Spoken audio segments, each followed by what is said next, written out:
Práve vyrážame zo štvrte Bory sa ďalším netradičným zážitkom. Tentokrát to nebude až tak akčné a športové, bude to skôr kultúrne a pohostinné, lebo máte suseda, ktorého by vám závidel každý jeden vinár na Slovensku.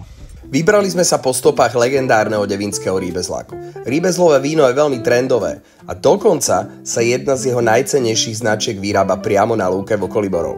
Smerujeme k cyklomostu Slobody, kde môžete navštíviť ich oficiálnu predajňu. Čo je pre mňa najčarovnejšie, že na prvý pohľad pôsobí ako nenápadná búdka. To, čo si z nej odnesiete, má však úroveň najvyššej kvality.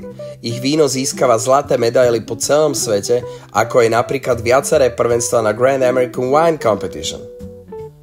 Doma na Boroch tak viete príjemne a lokálne, no zároveň svetovo prekvapiť vašich hostí. Historickú receptúru s názvom Tebener založil pán Zontag, ktorého môžete vidieť na fotografii s dcérou. Vináreň dnes vyrába širokú škálu vín z rôznych odtieňov Riebesly, sekty aj barikové vína a s predajcom si o nich môžete výborne pokecať. Pre deti a tých, ktorí nepijú alkohol, vinárstvo ponúka aj domáce sirupy a džemy.